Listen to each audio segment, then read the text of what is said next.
नमस्कार, मैं मोहन पाठक और आज हम बात करेंगे उत्तर प्रदेश 69,000 शिक्षक भर्ती का मामला, जिस पर इलाहाबाद हाई कोर्ट की खंडपीठ लखनऊ के द्वारा कुछ निर्णय दिए गए हैं और वो निर्णय बहुत ही महत्वपूर्ण है पूरे उत्तर प्रदेश के उन लोगों के लिए जो ऑलरेडी जॉब में लगे हुए हैं। मामला है 69,000 सहायक शिक्षक भर्ती का, जिसको हम पूरा प्रकरण वाइज आपको चीज़ें बताने की कोशिश करेंगे, जिस पर हमने लगातार पहले भी चर्चा की हुई है। लेकिन इस बार कोर्ट का जो ऑर्डर आया है वो हमारे पास पूरा लिखित में, जिसको हमने लिखित में समझ लिया है और उसको आपको समझाने की कोशिश करेंगे, क्योंकि ऑर्डर है और ऑर्डर आपको गलत ना मिले, यही हमारी पूरी कोशिश होगी। विभिन्न प्लेटफॉर्म पर इसके बारे में चर्चा की जा रही है। कहा जा रहा है कि जो चयनित शिक्षक हैं उनको निकाल दिया जाएगा या और भी तमाम प्रकार की बातें हो रही हैं, तो उनमें क्या सच्चाई है उनको जानने की कोशिश करेंगे। सबसे पहले इस मामले की शुरुआत की हम बात करेंगे तो 2018 दिसंबर में एक नोटिफिकेशन आता है, जिसमें लगभग 69,000 शिक्षक की नियुक्ति के लिए नोटिफिकेशन आता है, जियो आता है, और फिर इसकी परीक्षा जनवरी 2019 में हो जाती है और फिर उसके बाद इसका रिजल्ट आता है और रिजल्ट आने के बाद नियुक्ति की प्रक्रिया होती है। लेकिन उससे पहले अगर हम अभ्यर्थियों की बात करेंगे तो इसमें लगभग 4.10 लाख अभ्यर्थियों ने भाग लिया था। इस परीक्षा में बीएड और बीटीसी दोनों ने एग्ज़ाम में अपना प्रतिभाग किया हुआ था, जिसमें से लगभग यानी कि 4,10 लाख में से 1,40,000 लोग पास होते हैं और फिर एक मेरिट लिस्ट बनती है और नियुक्ति प्रक्रिया प्रारंभ होती है और नियुक्ति प्रक्रिया प्रारंभ होते ही विवाद होना शुरू हो जाता है। आपको पता है कि उस समय शिक्षा मंत्री जो थे उनको कितना झेलना पड़ा था। उसी के बाद उनके गृह जनपद में जहाँ पर से वो चुनाव लड़ते थे, वही छात्र जाकर उनके खिलाफ प्रचार भी किए थे और भयंकर वोटों से वो चुनाव हारे भी थे। सतीश द्विवेदी शायद उनका नाम था, ठीक है, ध्यान में रखिएगा। और मामला था 69,000 पदों पर घोटाले का। आरोप लगाए गए थे छात्रों द्वारा कि 69,000 पदों पर आरक्षण घोटाला हुआ। देखिए, घोटाला दो प्रकार से है। एक तो पूरी भर्ती का घोटाला होता है, लेकिन पूरी भर्ती घोटाले में नहीं होती, इसमें आरक्षण घोटाले की बात की गई थी। यानी कि जो प्रक्रिया थी, जो मेरिट लिस्ट बनाई गई थी, उसमें गड़बड़ी कर दी गई थी, जैसे कि ओवरलैपिंग की। उस पर भी हम आगे चर्चा करेंगे कि हाई कोर्ट ने क्या ऑर्डर पास किया है। ओवरलैपिंग का मतलब होता है, मान लीजिए आरक्षण लैपिंग कह सकते हैं उसको, कि कोई बच्चा ऐसा है जो किसी आरक्षण में, जैसे SC ST का छात्र है, वो इतना नंबर लाया है कि जनरल श्रेणी में उसका चयन हो सकता है, तो उसे आरक्षण कोटे में ना डालकर, कोटे से निकालकर उसे सामान्य श्रेणी में डाल दिया जाता है। तो इसे आप आरक्षण घोटाले के रूप में जान सकते हैं कि उसे सामान्य श्रेणी में ना डालकर उसे SC कैटेगरी में ही रखा जाए। ये एक तरह से आरक्षण घोटाले के नाम से इसे जाना गया। कई बार इसको लेकर धरना प्रदर्शन हुआ पूरे प्रदेश में, लखनऊ में, इलाहाबाद में और विधानसभा के आसपास। फिर उसके बाद सरकार ने कोर्ट में बातें मानी थी कि उनके नज़र में 6,800 पद ऐसे हैं जो आरक्षण घोटाले के में आ जाता है। फिर उसके बाद क्या होता है कि छात्र जो होते हैं और उग्र प्रदर्शन करते हैं और कोर्ट में अपनी दमदारी से अपनी बातों को और मजबूती से रखने की कोशिश करते हैं, क्योंकि सरकार 6,800 को मान चुकी थी, लेकिन बातें थी 69,000 आरक्षण घोटाले के। फिर धीरे धीरे ये केस आगे बढ़ता है, बहुत सारी प्रक्रियाएं होती हैं और ये मामला आपका 19 मार्च 2024 को इसका फैसला सुरक्षित कर लिया जाता है। यानी कि 2024 इसी वर्ष में 19 मार्च को इसका फैसला सुरक्षित हो जाता है और फिर सरकार का जो ऑर्डर आता है उसकी चर्चा हम आपसे करने वाले हैं। ऑर्डर क्या आया है, अब ये चीज़ें आपको ध्यान में रखनी है। इससे शिक्षकों पर क्या प्रभाव पड़ेगा, जो चयनित हैं और जो चयन से बच गए हैं, यानी कि जिनका चयन नहीं हुआ है, क्या उनका चयन हो सकता है, इन सारी चीज़ों को हम ध्यान में थोड़ा रखने वाले हैं। बात कर रहे हैं इलाहाबाद की खंडपीठ लखनऊ की।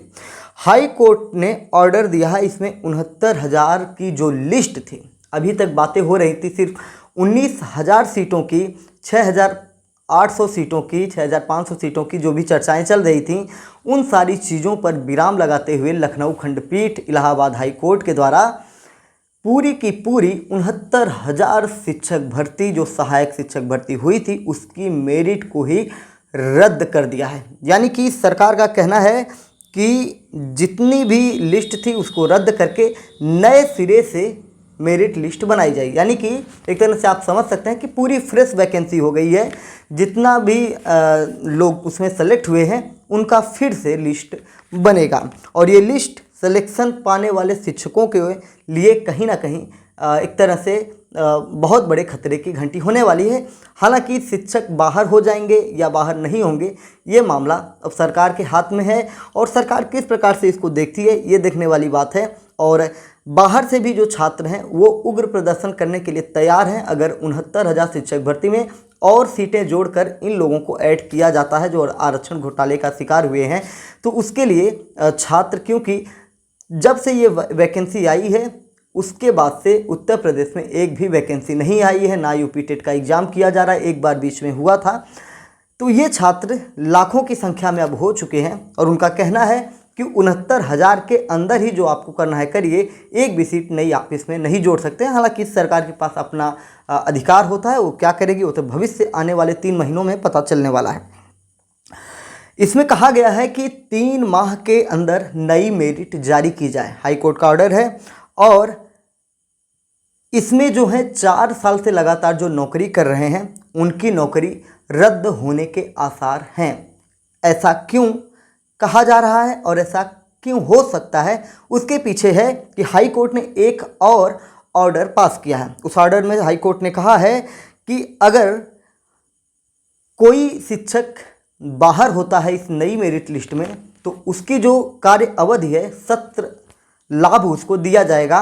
यानी कि 2024-25 का जो सत्र चल रहा है उतने तक उसको लाभ दिया जाएगा और 2024-25 का जैसे ही सत्र समाप्त होगा उनको शिक्षक पद से एक तरह से रिलीज कर दिया जाएगा कि भैया जाइए अब अपनी तैयारी करिए। और इससे आप समझ सकते हैं कि आने वाले दिनों में जो चयनित शिक्षक हैं उन लोगों को किस प्रकार से वेदनाओं से पीड़ाओं से गुजरना पड़ेगा जो चयनित शिक्षक हैं, चाहे वो किसी कैटेगरी में होने वाले हों। ठीक है, अब बात करते हैं कुछ धाराओं की बात करेंगे, कुछ लॉ की बात करेंगे जो हाई कोर्ट ने इसमें कोट किया है। 1981 में भारत की एक आई है बेसिक शिक्षा नियमावली, इसे हम कहते हैं बेसिक शिक्षा नियमावली 1981। इसका पालन करने का आदेश डायरेक्ट दिया गया है। आरक्षित वर्ग के अभ्यर्थियों को सामान्य श्रेणी में ही माइग्रेट किया जाएगा। यानी कि अगर उनका नंबर जनरल कैटेगरी के कट ऑफ से ज़्यादा है तो उनको सामान्य श्रेणी में माइग्रेट करने की बात की जा रही है। हाई कोर्ट के निर्देश के अनुसार दिए जाने वाले ऊर्ध्वाधर आरक्षण का लाभ क्षैतिज आरक्षण को भी देना होगा। आरक्षण अधिनियम की धारा 3(6) सर्विस रूल्स 1981 के अपेंडिक्स 1 का नई लिस्ट बनाते समय पूरी तरह से पालन करना होगा, ऐसा ऑर्डर दिया गया है। वर्तमान में कार्यरत प्रभावित अगर शिक्षक हो रहे हैं तो उसे सत्र लाभ दिया जाएगा जिससे किसी भी छात्र को नुकसान ना हो जो छात्र पढ़ाई कर रहे हैं। निर्णय में कौन कौन थे, निर्णय किनके द्वारा दिया गया ये भी आपको जान लेना चाहिए, कौन कौन हमारे माननीय न्यायाधीश महोदय थे। न्यायाधीशों की बात करेंगे तो न्यायमूर्ति A.R. मसूदी और न्यायमूर्ति ब्रिजराज सिंह जी की खंडपीठ ने महेंद्र पाल व अन्य समेत 90 विशेष अपीलों पर एक साथ सुनवाई करते हुए ये फैसला पारित किया। यानी कि आरक्षण घोटाले के ऊपर 90 से ज़्यादा पिटीशन दायर हुई थी, 90 से ज़्यादा केस उत्तर प्रदेश सरकार के इस भर्ती परीक्षा पर किए गए थे। ठीक है, तो हमने बताया कि 2018 दिसंबर में उत्तर प्रदेश गवर्नमेंट के द्वारा ये सहायक अध्यापक पद के लिए नोटिफिकेशन आया था और उसमें आरक्षण घोटाले की बात की गई थी। सब मिला जुला कर जो चीज़ें, ऐसा ही घोटाला आपने देखा होगा पश्चिम बंगाल में निकल के आया हुआ था जिसमें आरक्षण घोटाला तो नहीं, कुछ दूसरा घोटाला था पैसों का लेन देन, जिसमें पूरी की पूरी वैकेंसी को रद्द किया गया था। संयोग बनाइए या थोड़ी सी राहत समझिए कि पूरी वैकेंसी को ही हाई कोर्ट के द्वारा रद्द नहीं किया गया है।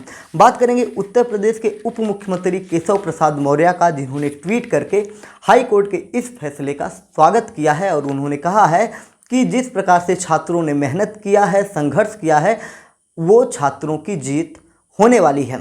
खैर बात करें तो अगर आरक्षण घोटाला हुआ है तो उत्तर प्रदेश सरकार कहीं ना कहीं कटघरे में खड़ी हुई है और सरकार ने खुद 6,800 पदों पर आरक्षण घोटाले की बात मानी थी, जबकि हाई कोर्ट ने इस पूरी लिस्ट को ही रद्द करके नई सूची जारी करने की बात कही है। तो सब मिला जुला कर सारी बातें जो डिटेल में थी हमने आपको बता दिया। और अब देखने वाली बात होगी कि आने वाले 3 महीनों में उत्तर प्रदेश सरकार का जो शिक्षा विभाग है उसके द्वारा किस प्रकार से नई नियमावली लाई जाती है और इसमें जो आरक्षित वर्ग से एक तरह से आरक्षण घोटाले का शिकार हुए हैं उनको किस प्रकार से नए लोगों को नियुक्त किया जाता है और किस प्रकार से पुराने लोग जो 4 साल से जॉब कर रहे हैं वो बाहर आ जाएंगे। ये सारी प्रक्रियाएं आने वाले समय में देखनी होगी और उस पर हमारा विशेष ध्यान होगा। जब भी ऐसा लिस्ट जारी होगी नई वाली, उस पर भी हम आपको विशेष विश्लेषण करके सुनाएंगे। उम्मीद है कि आपको सारी चीज़ें समझ में आई होंगी।